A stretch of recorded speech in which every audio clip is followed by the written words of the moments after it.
Voilà. Pai kunsare, ngal pai ngal labangal, nantungalinde, pai ngal nanda ede ya paile. La salmina on, lando sidon e jam, noko kal kawon e ka jodor don, onon e wondibe mon, e njatigibe mon, e musibbe mon. Feodo doni, kasare Conakry, piji buino fetude, ko tawata buino manditi.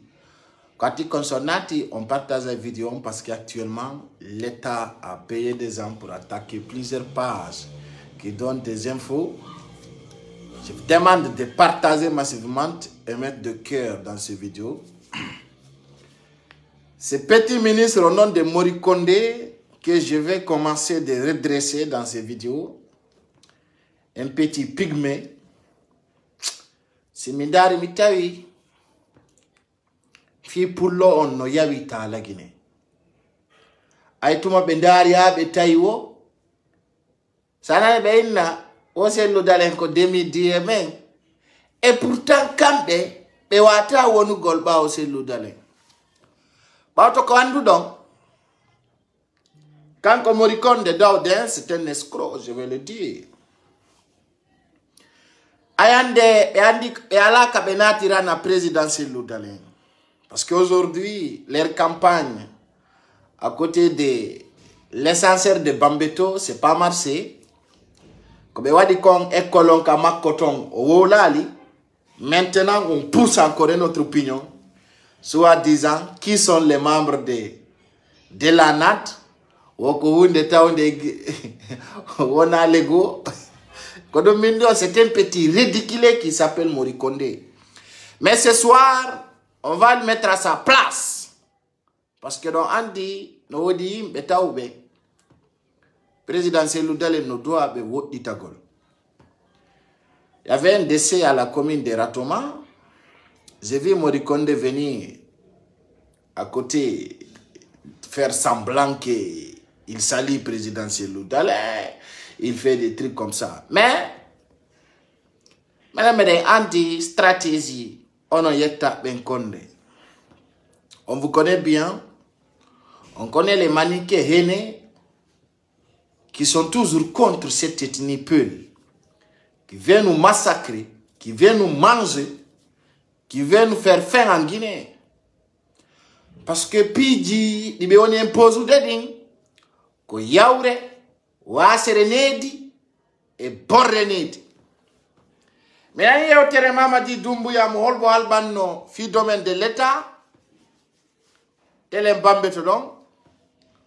Oh, la nyongo ikono nanali. Ono jodi beka komin tombe. Mais à la nyon yeutere, mais vous n'avez pas bien entendu cette parole. Mais oui, on va continuer à être tout gol. Ko tawata wola mungu no jeyi. Kono la mungu jeyi. Kono taw kambe be wadi. I don't andi fowre. E laifu yagal. Lando burdo wonde bulaw e lami be lagine fo ko Mamadi Doumbouya. Vere bulaw jo. Neddo wingi a yiwda ngitu idareni bulaw ya gangale mako. Vere nagil ko mankani mo ko gala. Woni laifu ko ha don ari hatte. Vere laifu jo, je vais le dire hein. Je vais le dire ko laifu jo tawdo kadi Guinée be no suti ko bulaw o andai ko joki. Ko lagine tout l'utiri, jotdingol premier pied. Ko yarda o etandi territoire lagine on beno depuis premier pied et ore penale. Mais ainsi de suite. Atuta mi arde mi wola na Morikonde ko kanko woni hombo. Un faux type. Qui est là à voler actuellement. Là où je vous dis, je montre des preuves aujourd'hui, le retour de colonel Aminata, que j'ai en... Comme il dit, contact di mu wondi clair et wondi net. Katawata wata yedugol. Musi e a wombe landaru de osaido. Lagine heuti katawata. Koma wonen en face. Hande ni. Hibe warde nai. Pita inder kapitangal. Regardez bien. mettez le kere partage on andi mi ala ni on be falama warde berbe Guinée yembe be hibe warde nayi wada di nasele adda walli naka kale fourji. Vous le voyez? Pourquoi je vous montre? Parce que ça passe actuellement à Conakry. Si pas ikuma abditeu iu dokayasi na neli moyo sodu anela modima wala nali maonte onteu iwi ozitifia kisa anyami ko waratama parce que ande la Guinée hibe nyaminde on piji tawdi on andaka iuri fi wargol berde modenden fi déstabilise golon ko nasele be woni o yarnude plein capital Conakry fi ondo do e nder kale furjiren hibe warde nay wallina ka ore lawi benna fala do yar jetta sa anyami ko wartama anyami ko warata bernde manden ino feddude ni e nder Conakry actuellement dans plusieurs carrefours ko tawata wombe ben ka capital ino andi ko tawata ko mi woni ko ngalde do kadi ça passe à Conakry actuellement. C'est tellement grave. C'est tellement grave. C'est tellement grave. Mais maintenant, si m'a dit que si c'est un condé, est-ce que ça c'est mon problème? Ce n'est pas mon problème. Écoutez attentivement. Moi, je suis pas dans mon live. Je suis dans mon live. Mes amis Condé, ils savent que c'est de ma famille. Mais les hypocrites Condé, je les mets à la place qu'il faut. C'est pas mon affaire. Dans ce sens, je respecte certains abonnés qui se respectent. Bien entendu, quand tu ne te respectes pas, je te mets à ta place. Là où tu me vois, je suis moi-même pas responsable de mes actes. Non, mais goto figatado. Kala figure do si la fala mai tu de mitete. Mais ai wat dado comme tata je te laisse. Tu vas continuer parce que Milandi, tu travailles pour moi. Le reste là, c'est pas mon affaire. Dans ce sens, aujourd'hui, leur stratégie, même là, amis, je t'ai la vérité. Moi, mes seuls amis, c'est dans la dignité, dans la sincérité, que tu as dit correct. Même là, ni de. Minga isi ko babe nga nati mouvement mama di dumbu ya mi penya na yon tigi direct mi so kaju de minga la dun ko njatigi wala ko ni wala ko moi je m'en fous de ça mi achaka idunde min ko direct gonga kan vérité on ko dum mi alata a bon entender sali nata enoru mo fala on tigi edi to wala cha don mi ala mi jo fenande mi ala ami fek Kodomi mi ala group. Asu unique. Si nyande arda wata ko mi wa ino. Parce que komi wata ko. Mi aja kadi. Kede fi ma dik sans frontières ko konde yetta atta mi redere sa o matchu do yete do mori konde. C'est pas mon affaire cela. Ser Guinéen, ser compatriote pour le foutata on doit andugol. Na fi goddo no yetta konde walla do nabidi si ko fenande jo ino mo fenay.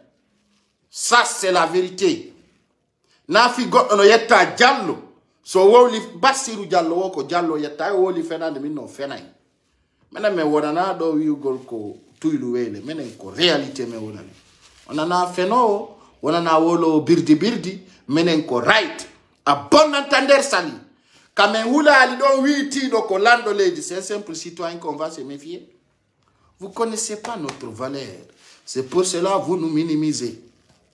Ça anda puissance net non anda valeur bano adam mo yida o yida yawiti comme on dit les voleurs pensent que tout le monde c'est des voleurs parce que c'est un voleur bien entendu bon donc kadi sikka yimbe be fo no boni ay kanko mo boni be wi kamungu nge to ugol bondo njuoto a bon entendre sali donc il y a des personnes il faut qu'on les met à leur place et on s'écoute je vois tous vos commentaires.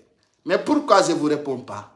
Parce que c'est que nous n'avons pas de même mentalité, ni de même objectif, ni de même position.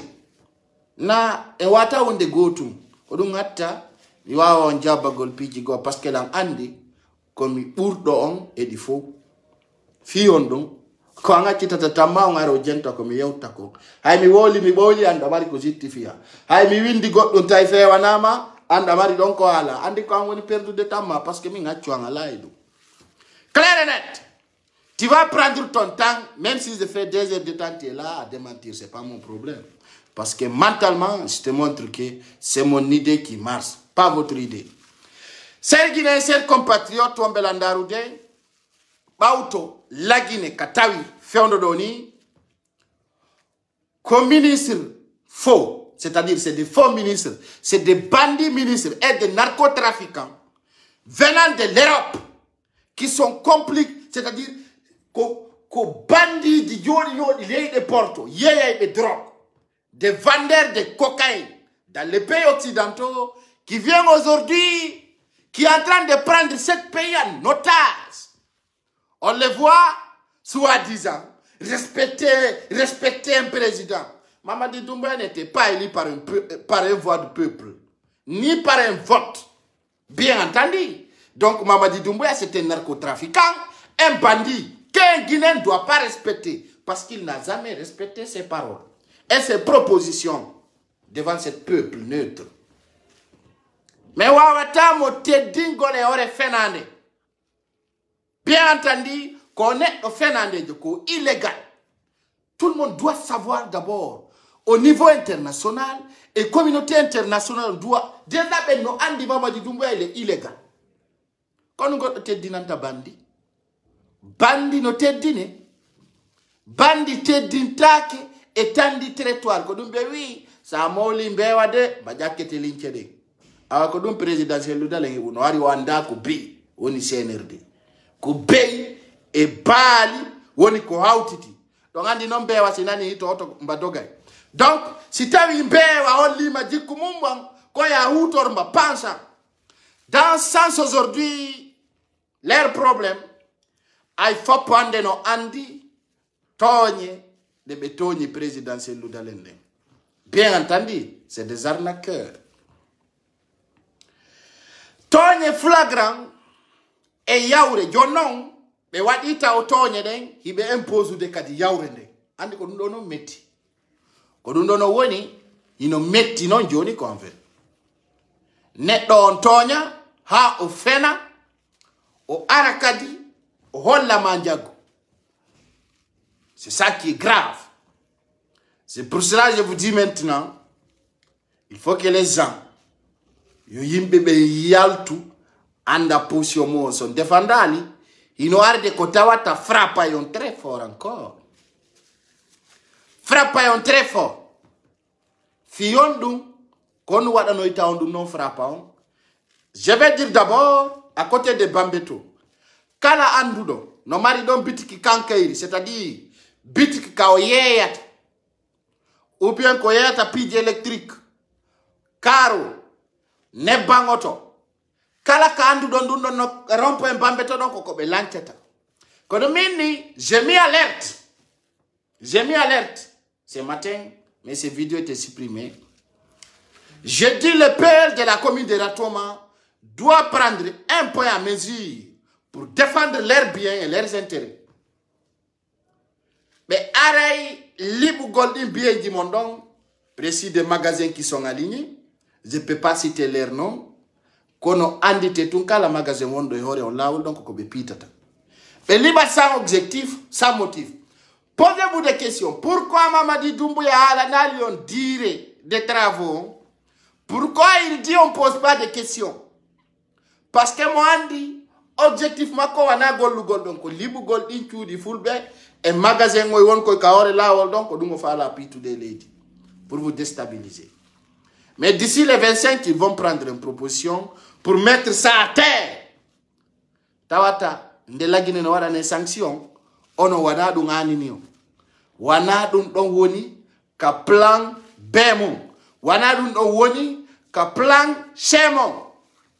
Haray non fiono doni il est artu de yeutu golfi on foot sa bag idio. C'est-à-dire un maçon qui s'appelle Morikonde qui était mis tawata taw Morikonde no yurumi ça fait pitié. Des médias un individu comme Morikonde, un petit ministre comme Morikonde, kono be wi mo hebi ko sikkano ko siga di piji do wadata sina dum mori konde ala poa ala secco ko woli rana sellu dalen e hore toñe ko do andirta la Guinée nous sommes loin d'être unis. La Guinée, nous sommes loin d'être unis. C'est clair. Et ce qu'on avait dit, leur programme, comme Nangiri Djane et Kassori Fofana, comme plan d'aide, mais l'engagement en cercle, qu'on a Benangira Selou Dalen au retourné. Et tout le monde le sait, et bien, il y a un hala dongale, mais yobi yimpe, interopérable de yeutere. Et objectif mappé on kodou. Kodou on objectif mappé on. Dans tous leurs plans, dans tous leurs objectifs, comment planifier pour arrêter ces loudalins? On avait dit. Et à partir de là maintenant, vous allez voir la sincérité dans leurs objectifs. On y a un Johnny Mijo Mapengon comme il fallait te qu'on wade. Bien entendu, Mijo Mapengon d'are moya. Quand il tontao, be tourni, be tournude. Be tourni, be tournude. Et actuellement, il be windu de kaidi jifi wadangolo selu dalen manda dare sans délai. Beno kirbi. Hakunde alla si minyon be ko bali, be ko yimbe nai, be no hauni. Tellement que comme mapi, ta 25 tau selu dalen auto natali la Guinée. Tellement qu'il be mapi dou. Tellement que dans leur camp, c'est chaud. C'est tellement chaud à l'intérieur. Mais falaka, noga et joy avril, tawasel loudalen dans les pays étrangers. Ils ne veulent pas cela. Actuellement, leur objectif, leur souci, qu'on ne sait loudalen artir sa la Guinée. Qu'on nous tout nini aninibe. Fait de dole, hibe mapi, hibe, c'est-à-dire, qu'on ne guine ben doit faire gol. Nous Guinée ben doit faire gol. Tout simplement, leur objectif, quand be CNRD, be wawata développer go ledindi, be wawata kadi artir go aux élections. Mamadi Doumbouya, il a pris Alpha Condé par une humiliation. Je vous dis et je vous le répète, soit maniqué ou forestier, soit rassuré, Mamadi Doumbouya sera humilié en Guinée. Ça, c'est une question sans mots. Je dis et je le répète, c'est un engagement que je vous rassure. Mamadi Doumbouya sera humilié en Guinée. Du monde entier va le voir. Si continue la Guinée. Je l'avais dit, il était le premier militaire qui fait un coup d'État, humilier un président qui n'était pas élu aussi, un bandit délinquant qui a trafiqué un troisième mandat. Alpha Condé a été humilié. Notez cela. Maremo ya maro madi todon. Mamadi Doumbouya ko dum wadi simini on be frappa e mo coup d'état. Hara e be won ko dono mi halanta. Kala andudo fewndo do. Kala andudo nous soutenu de Mamadi Doumbouya. Soit à l'ombre, soit à l'intérieur, soit à flagrant. Mandi to hore made, tu peux pas t'épargner. Do wana tang Alpha Condé. C'est-à-dire d'abord Foutorita au plan soutien, soit sur les réseaux sociaux, soit plan physique, soit quand tu as doit andu kala ku goddo woni wadde fewndo defi Mamadi Doumbouya me ngandi. Tu sois grand ou petit, tu sois l'ombre ou éclairé, andu me ngandi fima. Des mêmes personnes aujourd'hui, je vous dis, andi tedo si Mamadi Doumbouya on yada ide, son yadali, hara placement comme maison centrale. Ça soit clair pour vous. Ça soit clair. Parce que dans Andi, nos sati, hakatawata hande, Guinéen no jodo no ya. Le problème de la Guinée, on laisse avec les Guinéens. On la Guinée fouta ni oremu. L'unta ko andi tatao, il y a des Guinéens bêtes. Sans niveau. Il y a fait un peu maintenant. On ne s'occupe pas le problème de la Guinée. Haïmaro comme Sokoto ko wana la Guinée wata. Qu'est-ce que la Guinée fait pour eux? La Guinée haïmaro ko be dekkata ko wana la Guinée ko remete. Hono wadande horemo. Ara la Guinée acci day horemu yontere. On so hakkunde Allah ne. Ara la Guinée acci day horemu une semaine. Oya si do mari sekko jinnegal. La Guinée, la loi de la Guinée, la justice de la Guinée. Hara on acci da yore mo yontere la Guinée. Den taw no wodi Guinée il est très bien anda on to adna fewndi. Parce que la Guinée c'est une planète à part. La Guinée tawaka ya aduna onde. La Guinée ko planète keso. La Guinée tawaka ya aduna fewndi do. Ko la Guinée tu wayno wayno. La Guinée tu way wa stratégie ji mabbe di. Ko la Guinée tout je dis c'est la Guinée ko la Guinée no wayno ko la Guinée tu wayno. La Guinée kayata siga mori konde. Hino yewta yewtereji donno haylan do ndungo e janga. Mamadi Doumbouya hay collège hewtan. Hay collège o hewtan. Ko d'accord oui tum français makko den ko d'accord oui. D'accord oui. D'accord oui. Ko dum don woni programme ji mabbe din. Dans ce sens, chers compatriotes, fewndo doni yawre nde be fokkintinni hore fulbe ben ko yo alla faabu ngol leñol pullo Fouta aux sanctions torado yo wade le 25 ko lato. So latike haray pullo Fouta hebi ko wiete kon carte d'identité internationale nder la Guinée. Si dum wopi be sayi binnay pullo Fouta min sita ko taganano. Wata no famude dum parce que de un de be ara libugol ciudi mon di goto prépara ki fi defandugol. C'est clair. Hay goto darata nokum munkun dadira. Ande be ni o sellu dale ngil ne rien en Guinée. Mais ande be mapi no artira ton. Hay si be watta moy fouy, il veut que sellu dale revient. Et là maintenant, je vais le dire ici clairement. La stratégie de Selloudal est plus forte que vous maintenant. La stratégie, les nouveaux internationaux, Selloudal est no buri on foru de hande kadi ko dun do adon famude. Hande kadi ka miji don do Selloudal wana do yotomo. Ono ngari don sikude Selloudal ko a Sénégal o arika parce que hari o wawata wadugol o kirun karum mom ko andira don ko. Ari kanko wata di piji. Hari on falaka yo yaltu la Guinée. Jono la ngabbi o mori kondejo ay haray Mamadi Doumbouya o matudo balejo don yaltina nima membre be CNRD ben déjà mori konde tu nous fais honte. Tu fais honte. La bi jeluta o yimbe ben no landade ko njelo wadi coup d'état les membres de CNRD. Est-ce que don andi be o yiri be gitemon do amori konde ya yaltu lando da membre de la des partis politiques onderto yaltine taw membre be wombe ben ka CNRD ben wadu be Alpha Condé coup d'état ils n'ont qu'à sortir parce que e habbi ko tawata ko plan jano be on zude Mamadi Doumbouya à l'ombre wana nyande Mamadi Doumbouya lapa ko force spéciale to wadi coup d'état kambe be not datum fi accompagne gol gouvernement. Parce qu'on manipulation de manipulation. Ils n'ont jamais accepté que les membres de CNRD sortent parce que Andi Belou Mamadi Doumbouya. Nyande no Belubimo, Tawata Kambe Mariko be Defandora. Beya Kambe a Tawano kay wadu gol coup d'état, ko be no dabe fi wadu gol gouvernement de la transition. Bien entendu, ça c'est leur stratégie. On joue non comme Mamadi Doumbouya besoin mon ene. Parce que dans leur stratégie, dans l'ombre, comme ezui comme Mamadi Doumbouya, quand continue on est boula ou.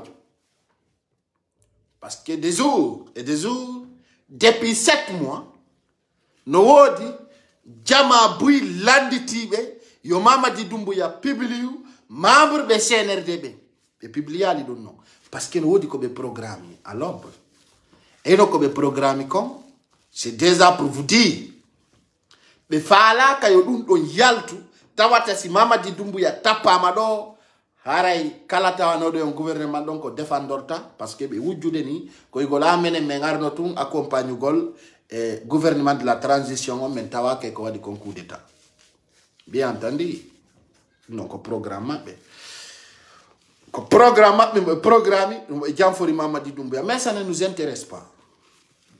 C'est que là aujourd'hui mi andintin na mori konde c'est un petit yo faggo balde makko den yo andutaw ko fo wuli kon wata otindo.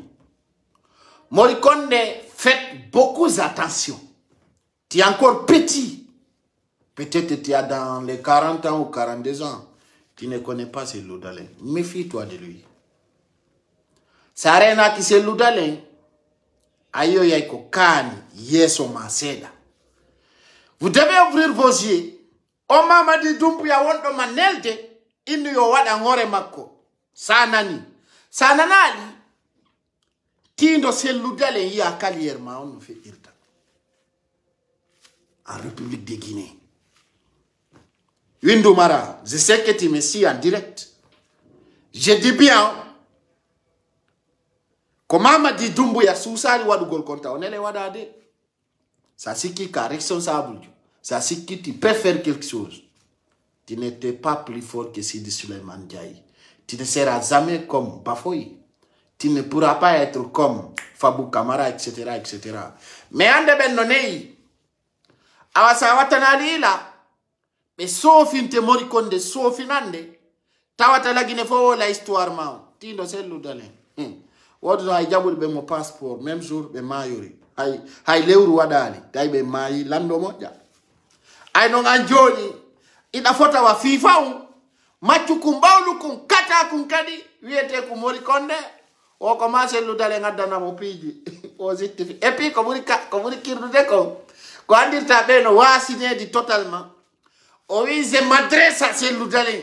Kono don no musi adna ngaleleje he ko fi ko suma eni mami nata ino e package ma antigi tawa mikki toto parce que mi peñante vrai ça y est un petit comme Morikonde hino jetta sekko mum inna no alande sellu dale ngala be yakobe autorité dun no yurmi autorité honto anda mari sekko ko ya adresse na sellu dale pour quelle raison mais cette même personne un jour viendra.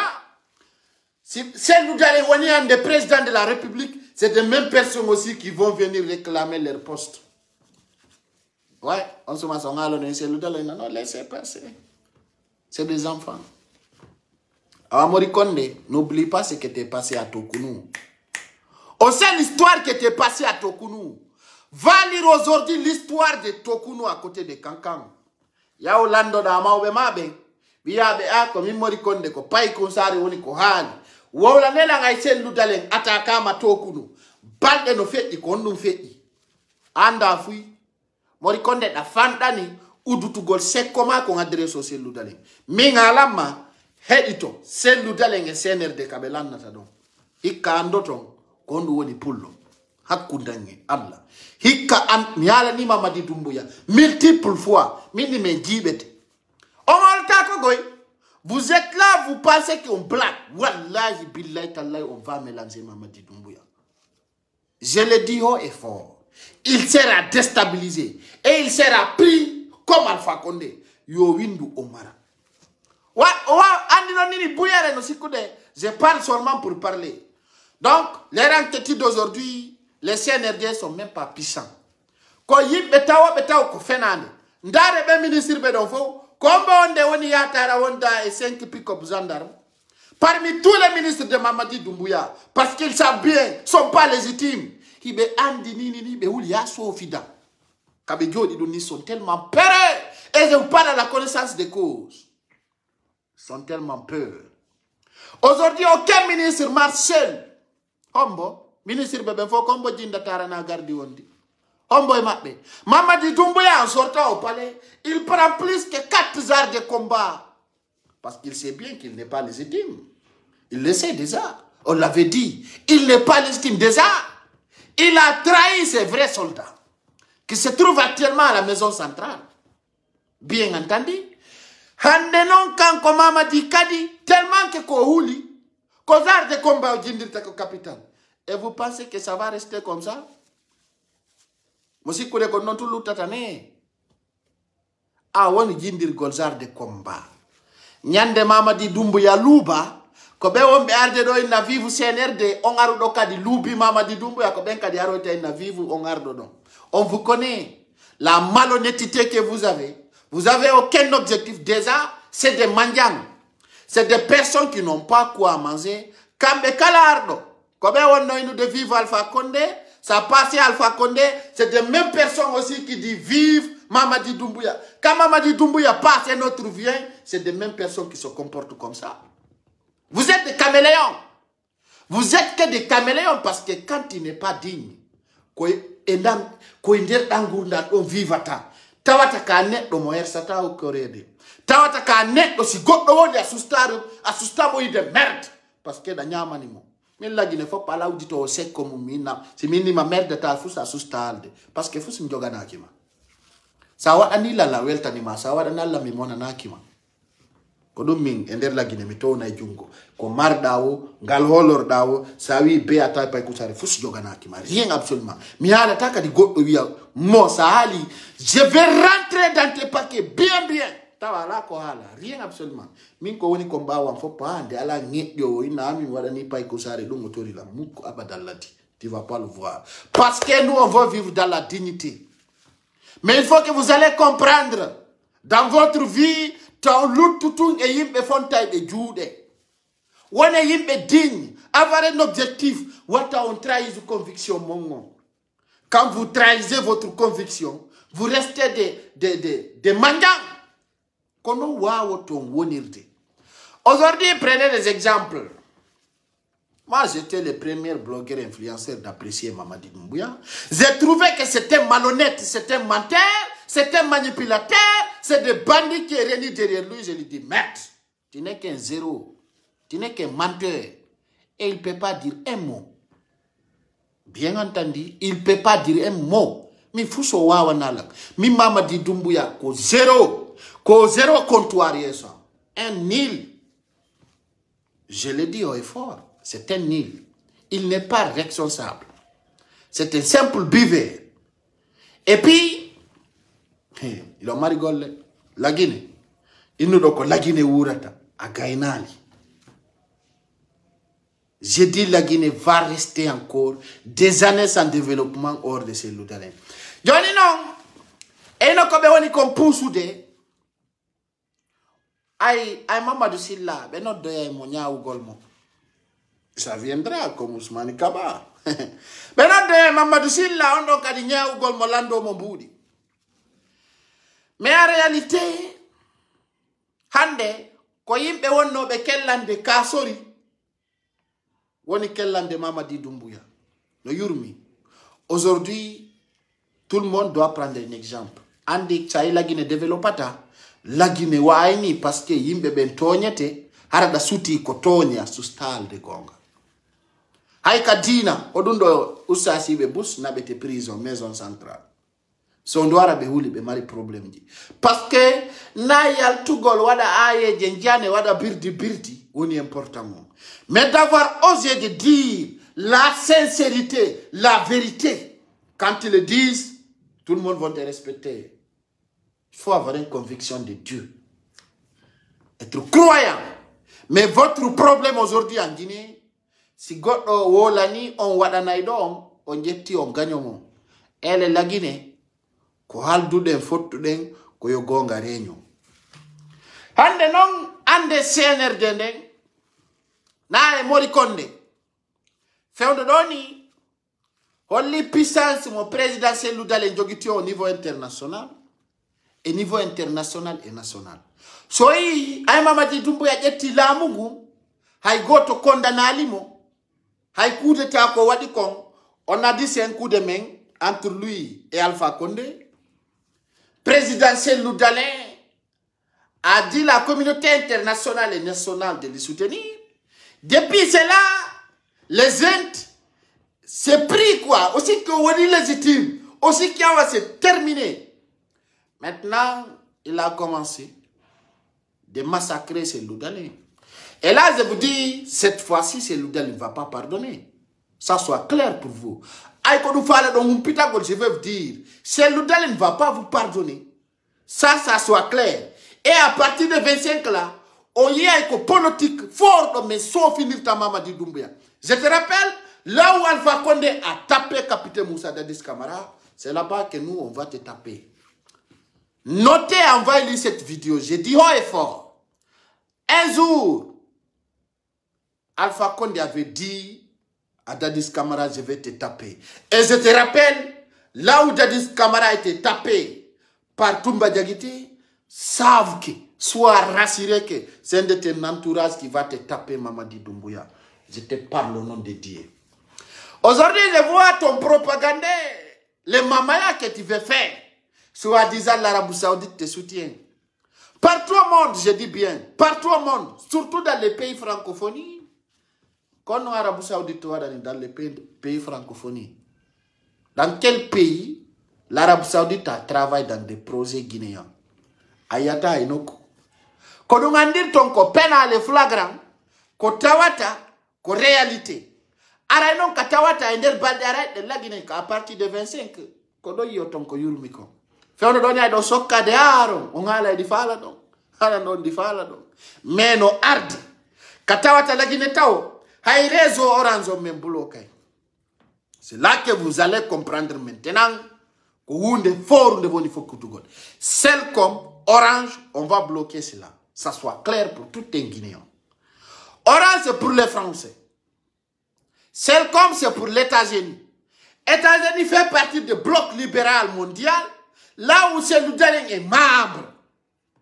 Déjà, je vous dis, les contrats français seront maintenus en Guinée. Ils vont venir travailler dans ce pays. Tawata, c'est clair. Là, on poste. Et aujourd'hui, dans les pays limitrophes de la Guinée, on a tout négocié. Et Mamadi Doumbouya sera chassé par ce peuple. Bien entendu, c'est quelque chose qui est clair. Il sera chassé par les Guinéens. Déjà, je remercie les RPZ aujourd'hui qui ont commencé de montrer leur détermination, leur objectif aux bases, qui se disent, voilà, aujourd'hui, on en fout, on s'en fout de l'assise nationale. Aujourd'hui, cette peuple digne de la République de Guinée doit prendre cette phrase. On n'est pas pour Mamadi Doumbouya. Un peuple digne doit le dire. Tu ne dois pas avoir peur de le dire. Quand tu as peur de le dire, c'est cette peur qui va te tuer. Je te le dis, hein. Angon pullo. Ça ouli nous gol Mamadi Doumbouya au fenay. Ko zéro jo. Ça wadingol kulol ka berndema. Baby konko huluda ko dum waratama. Bien entendu. Konko huluda, c'est ça qui va te tuer. Handa ye pullo. No hersi. Wowlugol. La wona ni Cellou-Dalein. Je vais montrer aujourd'hui. Katawata Moutar Diallo no wanno 16 makon. Kodo ngandoton ino yurmi. Ino yurmi vrai. Dare do hande Kamoutar Diallo wanno do 16 makon alhamdulillah. Nini ko magasin di wona darne de parce qu'il ne peut pas payer de loyer. Il ne peut pas payer de loyer. Moutar Diallo, dare do. Regardez bien. Dare do état zonkon. Ikunge santier. Regardez bien. L'état est là. Sont mis en chantier aujourd'hui parce qu'il ne peut pas payer de loyer. Dare do, hino. Hein? Regardez bien. Regardez bien. Et ce qui me fait mal aujourd'hui, c'est quand je vois un leader peur se mettre à terre. Ande no yurmi, ko tawata ko pullo futa, douta ta manika, habe dani na pullo futa. Ça me fait mal au cœur quand je les vois. Pour leurs intérêts, pour leur machiavélique trahison. No yurmi, tawata ande, ko pullo futa, douta ta Mamadi Doumbouya, ha ofale el mingol Cellou-Dalein. Ça fait pitié. Le peuple doit être révolutionnaire. Sondari, depuis Diallo Teli Addi Hande, Haba Mamadou, souvent, c'est le peuple qui s'accompagne avec les maninqués pour éliminer un peuple. Imaginez combien des années Alpha Condé cherche le pouvoir. Combien d'années Alpha Condé cherche le pouvoir. Et jamais plus jamais, maninka no douta et pour le futa no douta maninka de fio elminoi leader de maninka be jabata kono enen be ara be dayna en be fenana en be na be wadana en dunge dum jokke dum be ya be dayna en be elmina leader de men dare ande Moutar Diallo hay yobugol fi parti makon ka fotata don o wawata parce que o wowla nano nyande go o sali nante o halana o sali jonnon e hino problème makko il peut même pas payer de loyer et ɗum ɗo fof puya kamɓe kadi addata film holla men fiyon ɗum parce que ɓe elmini ɓen ɗon. Posez-vous des questions. Hay ka kan ko ɗum andirta soori fulɓe ko woni konko arme fof ko zéro ko yimɓe fenande ɓe tawɓe alaka hikkintaɓe sina ka fenande woni fus ɓe gaynata sina penade wowlugol haalaji dekkugol beere soori pullo ka beere dekkete a tawaymo ka dorogu fimete ɗum ko ɓe yeeso ɗum ko yawgol nanga goɗɗo dardiramo hoore nden ɗum hiɓe gayna malgré o ko ɓe jangi kon fof hande coup d'état wonali tawi ko deuxiéme pullo Fouta woni deuxiéme personnalité ayyata o wonata ka troisiéme rang ko si ɓe sito yaaɓe andita ja fulɓe Fouta no katon ɓenna e kaari de konto woni ɓenna e kaari hadi no woni adjoint e kankari ɓenna hoccoyemo addonnomen mo tawara pullo tawaka ko ɗum ɗon to hono ɓe hocciri kuginete kum colonel Aminata debbo fembi kum hay sukundu arta kawre makko ayyata ko moori aduna himo soofini gaskoyre ni o fembori gaskoyre la ila ko sendi a sendidirtamo e gorko ɗum no janɗi ton e quartier ji soso wo ko pullo no yur hakkude Allah pullo Fouta no yurmi pullo Fouta no yurmi ka tawata hay fulɓe Fouta wano colonel Mamadou Alpha Bari kaw yahi ha o tawi gonga kan hey wontude yimɓe maɓe kaɓe anduno o faami ɗen hakkille ɓe elmimo direct ɓe naɓi mo ɓe sokkoyi carrière makko on fof ɓe décidi waɗugol ɗum ka prison bien entendu hande kala pullo Fouta gayno wasi tawi ko wolowo ko ɓe ndaruno ɓe melɗiramo ha ɓe nankamo ɓe funƴƴiramo o tengue no yurmi. Il faut que les gens le peuvent ɗen duwa heɓugol conviction tawata ko conviction non trahie actuellement kono ɗum duwa ɗen faamugol kamɓe ɓe wakkili hay neɗɗo maɓɓe mo gaynata yo laamu en Mamadi Doumbouya mo sendindira ƴawri e joldu vrai juunu siɗa ɗaɓɓude naggingil anda e fus fotte Mamadi Doumbouya vrai bulaw ɓenaw yo laamu naggingi anda fus iya kadi fulɓe ne waɗa girigirire no yimna no assise national o meɗen wonani hi ɓe Allah faacini on ko ɗum so yi pullo no yawita e nder lagine ko ngu jikkumi ma ɗum wonno Mamadi Doumbouya maccuɗo mo anda e alifu lama lifu no fempi hino wiya no laami leydi tawata kadi menen wiwnoɓɓe yo wonamo mi wi ko fenandejo ko ɗum min tawi min dara min tawa wi ko fenandejo mi yaha mi yurnike mi andi o fene tawata kadi koye mon o ɓarorta a pullo Fouta doit mijitagol très fort doit waɗugol réflexion sur terre andi ton oɗo ko fenandejo o gaynanta ngay hunde sina lorrugo len enen pullo Fouta ɓawto hande stratégie ji maɓɓe ɗin c'est comment éliminer le peuple tawata kala neɗɗo pullo gayno fuɗɗori commerçant par ce que ɓe ara woni limorugol kala commerçant jo pullo Fouta ɗum yoɓe préparo yoɓe préparo no ɓe elminiri ni Alaji Salluwa koni ɓe elminirta commerçant ɓe ɓen fop tawata hande ka commerce on ala doole commerçant mbuy perdiɓe susta haalde hande. Tu ne peux pas compter combien de commerçants pellent ont perdu leur budget. Mais wawatama kontande ko be perdi kon depuis l'élection di fe'i addi hande. Nananon be wiya ko parti politique woni on warde. Mais non. Citoyen jo on doit de business, un opérateur économique. Est-ce que nous ne concerne moi ko fe'i fi politique? Ça concerne.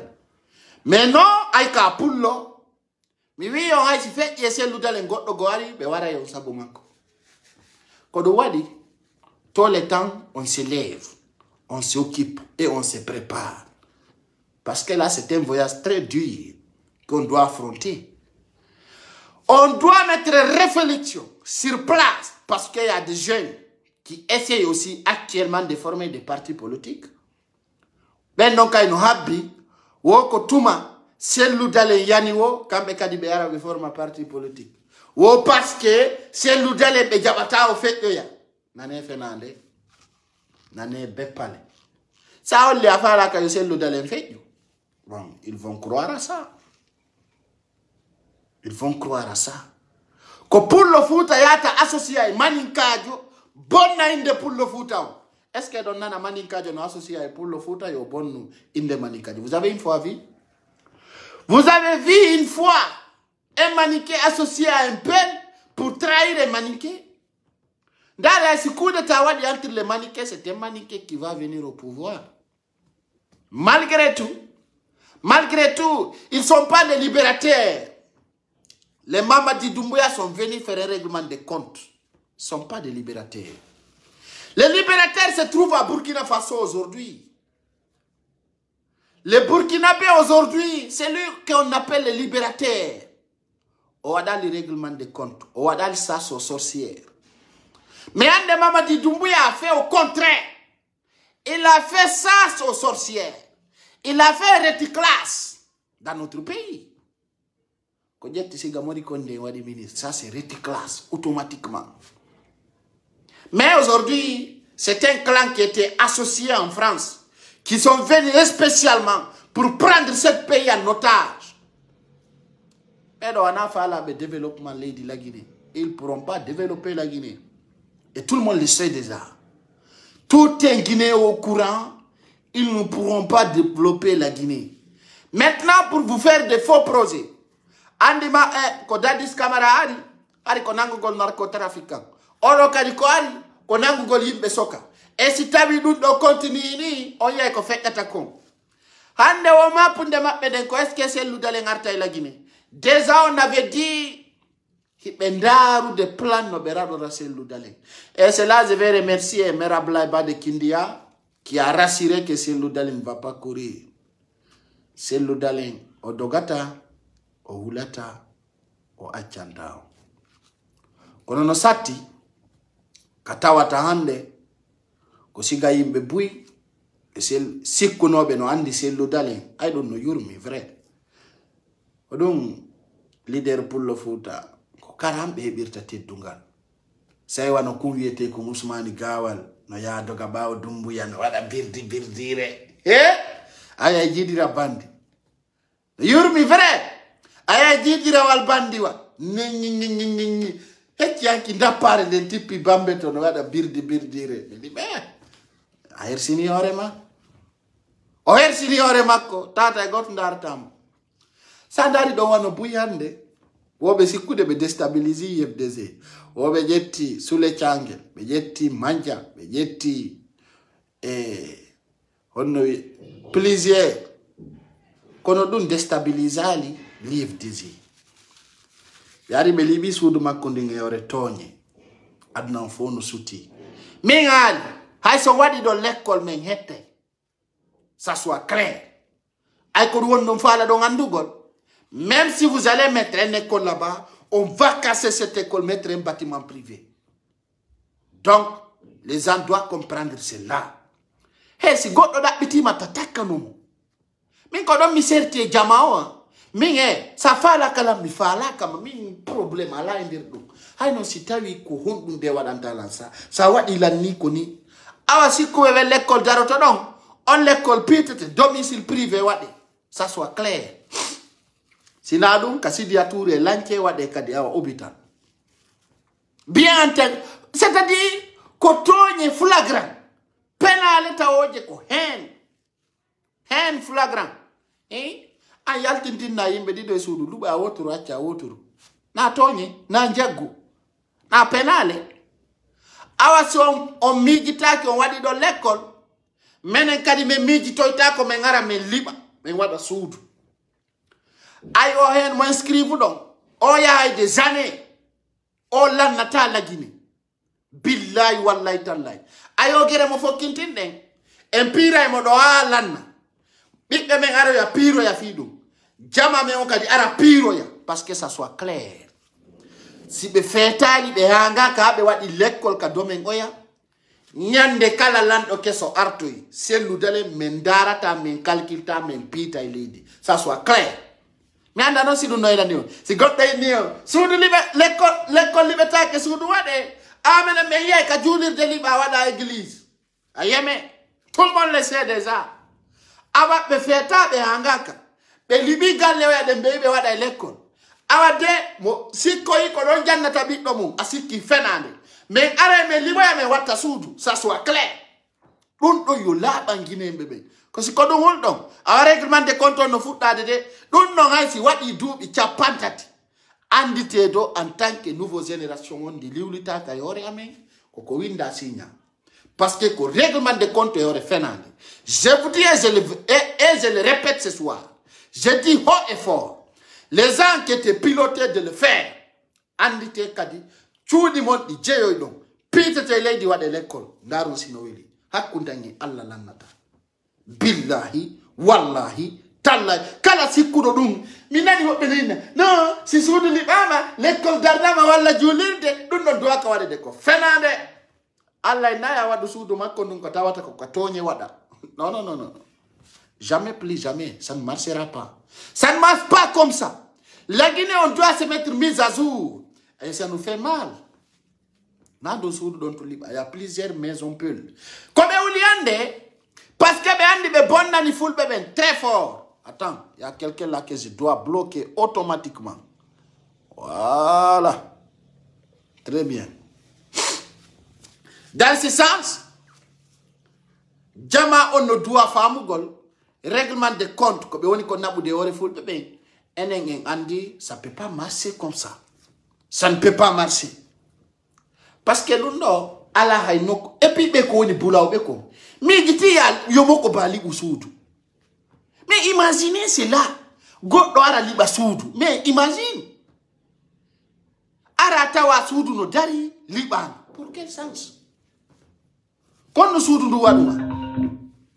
Pour quelle raison avoir haine jusqu'à casser une maison? La Guinée no djandi.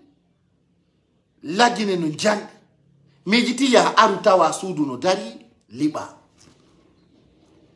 Mais combien de fois tu ino dari be arabe liba. Ndare burure wonde entre Conakry Kindia.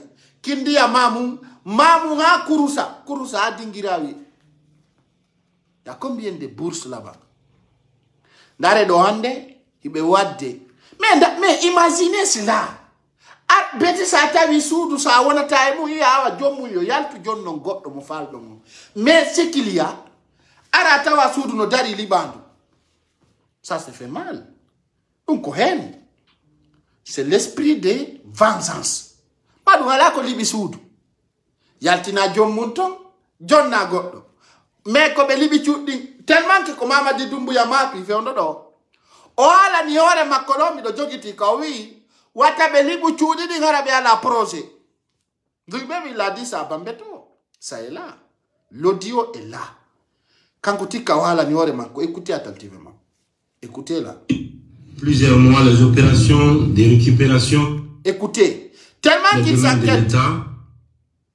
Tellement que mon mapi, quand on m'a dit Dumbuya, oh oui, watabe jatu domaine de état aussi ta fous à la kobe wala c'était à la projet ba. Parce que non yurmi quoi jama. Ça fait pitié. Ara liba sou dara à la projet fous dandi ko falla ko wadde don ay lekko la la ciogumu. Ara tout liba. Nane modona ni kanko mama di Dumbuya ko hani ko. Depuis plusieurs mois, les opérations de récupération des domaines de l'État se déroulent essentiellement dans le Grand Conakry sous la direction du Comité national de la... Et Allah, allô? Je suis en direct, s'il vous plaît. Je te rappelle, hein? Du Comité national. Depuis plusieurs mois, les opérations de récupération des domaines de l'État se déroulent essentiellement dans le Grand Conakry sous la direction du Comité national du Rassemblement pour le développement et de la Commission de récupération des domaines de l'État, qui est une commission interministérielle qui a été mise en place par décret. Le bilan à mi-parcours des domaines déjà récupérés a été fait par le CNRD. À l'instar du Grand Conakry, les opérations de récupération des domaines de l'État doivent se poursuivre sur toute l'étendue du territoire national sans exception. Aucune. Tous les domaines de l'État doivent lui revenir comme prévoient les lois de la République. Chaque domaine de l'État, chaque bien public doit être récupéré dans toute circonscription et collectivité locale. C'est un engagement essentiel auquel nous avons souscrit et que nous devons absolument tenir pour le bien de notre pays. Cela ne peut se faire sans appui, sans pédagogie, pour expliquer à la population le bien fondé de nos actions, sans le soutien et sans l'engagement de tout un chacun, et principalement des gouverneurs de région, des préfets et les hauts cadres de l'État que vous êtes. D'où le motif de la rencontre de ce matin. C'est en ce sens qu'en vos qualités de premiers responsables, premiers représentants de l'État dans le gouvernorat et préfecture de Guinée, que je vous demande, dans vos juridictions respectives pour mener ensemble ces activités. Je tiens à ce que ce soit fait avec professionnalisme et beaucoup d'éthique. Le président colonel en appelle. Mesdames et messieurs, j'en appelle à votre patriotisme, à votre sens de responsabilité et du devoir pour exécuter cette mission qui ne vise personne et aucune communauté et n'est orientée contre aucun individu. Le seul but de ces opérations, c'est de rendre à l'État guinéen ce dont il a été injustement dépouillé. Je sais compter sur vous pour accomplir cette mission avec diligence, dans le respect des lois et de la dignité des personnes. Concernant le déguerpissement, si l'État, je pense que les emprises doivent être récupérées.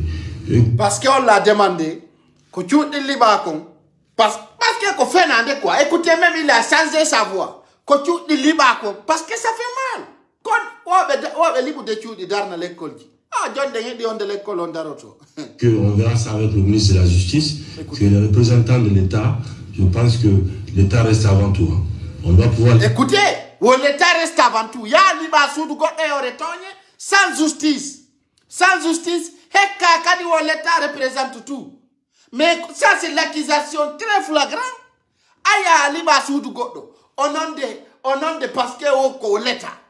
N'en fait l'État avant tout. On a fait. Oh, ça ne va pas sur lui. Dignité. Écoutez, hein. Des personnes. Concernant le déguerpissement, si l'État, je pense que les emprises doivent être récupérées. Et qu'on verra ça avec le ministre de la Justice, que les représentants de l'État, je pense que l'État reste avant tout. Hein. On doit pouvoir les récupérer et qu'il faut les récupérer. Ça, c'est clair et net. Donc, on ne va pas reculer sur ça. On va avancer. Je pense qu'à Conakry et Grand Conakry, nous avons avec le CNRD récupéré certains. On va continuer la récupération. Mais vous aussi, à l'intérieur du pays, il faut récupérer tous les domaines de l'État, sans état d'âme. Et en même temps, proposer des projets, parce qu'il ne s'agit pas tout simplement de récupérer, mais il faut avoir des projets derrière ça. C'est clair. Il faut avoir des projets derrière ça et faire des...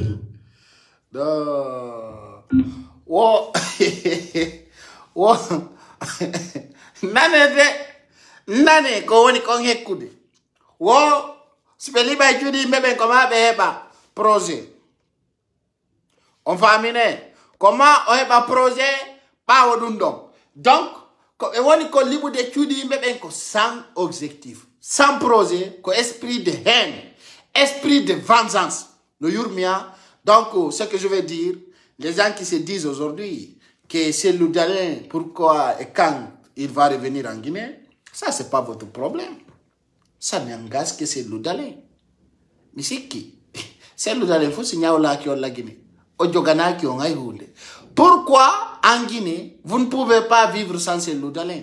Et ça montre aujourd'hui le CNRD, l'ISAS. Donc, c'est quoi de non? Alors, il va revenir. Les jours qu'il va revenir, c'est là aussi on va demander le départ du colonel Mamadi Doumbouya au pouvoir.